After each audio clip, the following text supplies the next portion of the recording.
तो शुरुआत करते हैं कैलकुलस के साथ। तो असल में कैलकुलस जो होती है हमारी एक मैथमेटिकल ब्रांच होती है जो डील करती है कंटिन्यूस चेंज के साथ, कंटिन्यूस चेंज के साथ। लेकिन किस चीज़ में कंटिन्यूस चेंज आता है जिसके साथ ये कैलकुलस डील करती है, वो होते हैं हमारे फंक्शंस। फंक्शंस को समझने का दो तरीके हैं।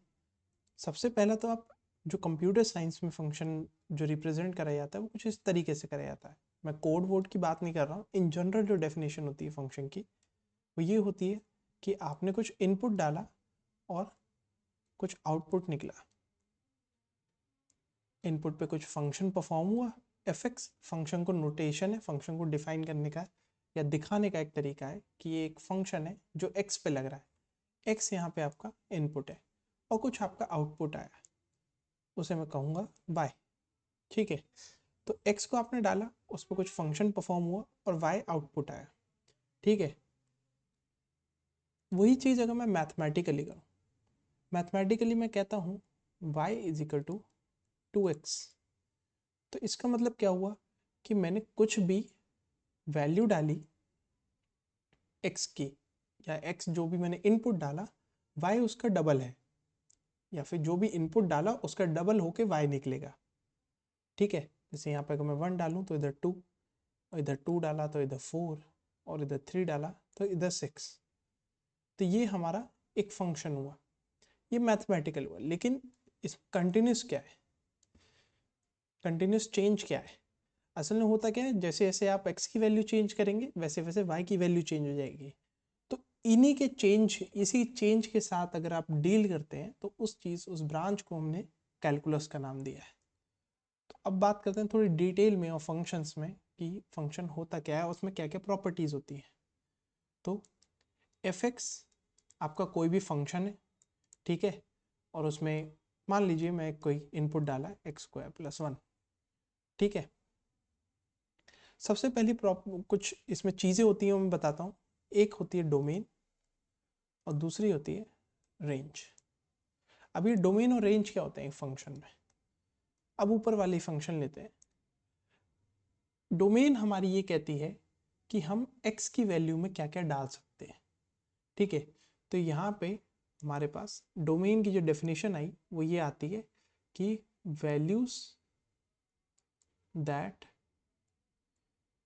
Can be added in x। Range of values है जो हम डाल सकते हैं एज अ इनपुट। और रेंज क्या है? रेंज होती है कि हमारा आउटपुट कहाँ से कहाँ तक आएगा। Values that come out as output. ठीक है, तो ये हमारी डेफिनेशन रह गई। अब थोड़ा सा प्लॉटिंग करते हैं। मैंने कहा यहाँ पे एक फंक्शन प्लॉट करिए x² + 1 का। ठीक है, तो अब ये प्लॉटिंग कैसे करिए? अब आपको डोमेन रेंज समझ में आ गया, आपको एक फंक्शन का आर्किटेक्चर तैयार हो गया कि एक फंक्शन में क्या क्या चीज़ें रहती हैं। तो शुरुआत करते हैं इसमें। इसमें आप डोमेन क्या डाल सकते हैं? डोमेन x² x की जगह कौन कौन सी वैल्यू डाल सकते हैं? आप यहाँ पे 0 से लेके नेगेटिव इन्फिनिटी तक, पॉजिटिव इन्फिनिटी तक सारी वैल्यू डाल सकते हैं। ठीक है ना, आप यहाँ पर कोई भी वैल्यू डाल सकते हैं। ठीक है, तो मैं कहता हूँ 0 डालते हैं। अब मैंने यहाँ 0 डाला तो जो आउटपुट आएगा वो क्या आएगा हमारा? मैंने कहा यहाँ पे 0 है। ठीक है, अब यहाँ पे x में मैंने 0 डाला तो आउटपुट क्या आएगा? fx का 1। तो यानी कि यहाँ पे कहीं अगर 1 है तो यहाँ पहला जो पॉइंट है ये वाला, ये आ गया आपका fx। ठीक है, एक पॉइंट आया कि अगर मैं 0 डालूँ तो 1 वैल्यू आएगी। फिर मैं कहता हूँ 2 डालिए। आपने यहाँ पे 2 डाला, यहाँ पे मैंने 1 प्लॉट करा, यहाँ पे मैं 2 प्लॉट कर देता हूँ। 1 2 3 एंड 4। ठीक है, अब मैंने यहाँ 2 डाला तो वैल्यू क्या आई यहाँ पे? 2 का स्क्वायर + 1 यानी कि 5। तो चलो यहाँ पे मैंने पॉइंट प्लॉट करा, अब आ गई वैल्यू 5।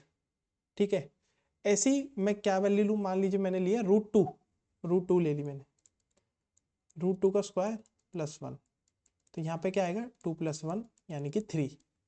ठीक है, तो √2 जो है वो 1.414 वैल्यू होती है, तो यहाँ कहीं लाया करेगा और उसमें जो वैल्यू आ रही है वो आ रही है 3। अब मैं कहता हूँ इन पॉइंट्स को आप ज्वाइन कर दीजिए, तो आप इन पॉइंट्स को जब आप ज्वाइन करेंगे तो ऐसा करके कुछ कर्व आएगा आपका। तो सिंपली आपने एक फंक्शन प्लॉट कर दिया, ये फंक्शन प्लॉटिंग हुई। लेकिन ये एक ब्रूट फोर्स तरीका है प्लॉटिंग का।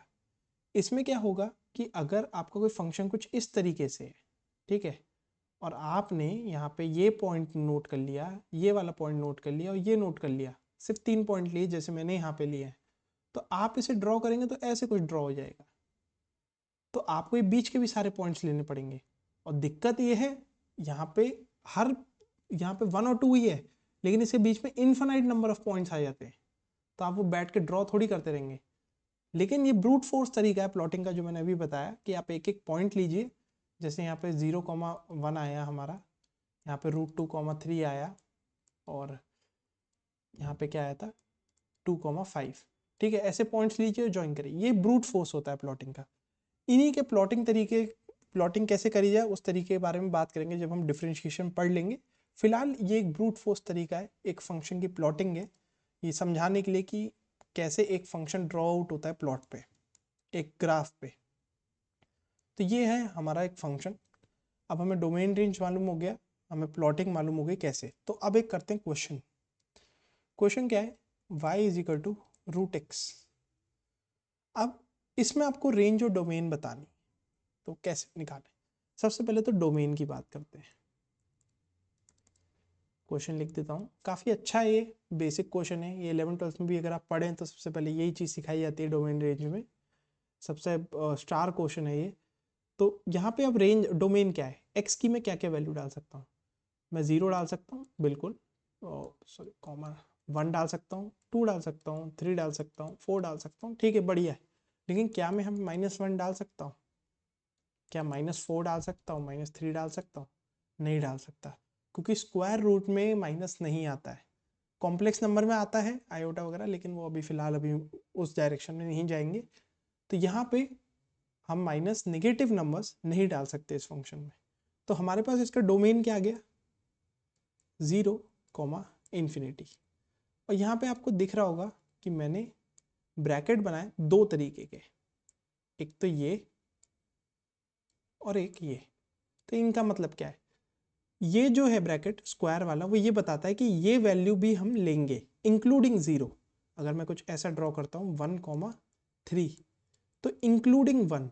लेकिन ये जो है यहाँ पे अगर मैं ऐसा कर्व वाला ड्रॉ करता हूँ तो ये ओपन ब्रैकेट कहलाता है, यानी कि यहाँ पे हम 3 को काउंट नहीं करेंगे, 2.99 तक जाएंगे लेकिन हम 3 टच नहीं करेंगे। यहाँ पे कहता है आप 1 से स्टार्ट करो, 1.0001 है ना, ऐसे करके आप स्टार्ट कर सकते हैं और 1 भी इंक्लूडेड होगा। तो यहाँ पे ये यही चीज़ करिए, इन्फिनिटी असल में डिफाइंड नहीं होता है, इस वजह से यहाँ पे बाय डिफॉल्ट ओपन ब्रैकेट ही लिया जाता है।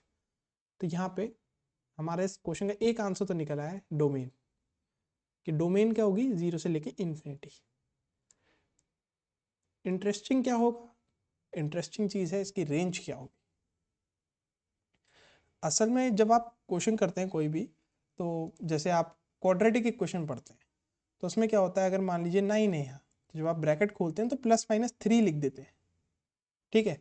तो इसकी रेंज क्या होगी, क्या -∞ से इन्फिनिटी, लेकिन ऐसा नहीं है, रॉन्ग है, इसकी रेंज ये नहीं है। उसके पीछे सदा सदा रीज़न क्या है, यहाँ पे हम अनुमान नहीं लगा रहे कि क्या वैल्यू आ सकती है क्या नहीं आ सकती, जैसे कि हम यूजुअली क्वाड्रेटिक इक्वेशन या कोई भी रूट की वैल्यू सॉल्व करते हुए करते हैं। असल में हमारे यहाँ पे x डिफाइंड है कि x जो है >0 होगा, वो हमने अभी प्रूफ करा कि डोमेन में हम यही डाल सकते हैं, ठीक है। तो √x भी >0 ही होगा। तो यहाँ पे हमारी जो रेंज है इसकी वो भी 0 से इन्फिनिटी तक आएगी। आपके लिए यहाँ पे क्या असाइनमेंट रहेगा जो मैं अभी छोड़ के जा रहा हूँ, हमने फंक्शंस के बेसिक वगैरह कवर कर लिए, और एक चीज़ मैं जाते जाते और बताऊँगा। सबसे पहले तो ये असाइनमेंट, आपको ये फंक्शन प्लॉट करना है। ये function as a assignment plot करके एक बार देखिएगा कि क्या वैल्यू कैसा दिखाई देता है ये, ठीक है। दूसरी चीज जो है, एक फंक्शन की प्रॉपर्टी है। प्रॉपर्टी क्या रहती है? अगर कोई भी फंक्शन है और कोई भी आपने ग्राफ ड्रॉ करा और एक परपेंडिकुलर लाइन ड्रॉ करी, परपेंडिकुलर अक्रॉस एक्स एक्सिस, तो वो फंक्शन को एक से ज्यादा प्लेसेस पे कट नहीं करेगी। यानी कि एक तो ये फंक्शन है f1, ठीक है। अब मैं एक f2 ड्रॉ करता हूँ, एक मैंने f2 ड्रॉ करा ऐसे करके फंक्शन, ये है मेरा f2।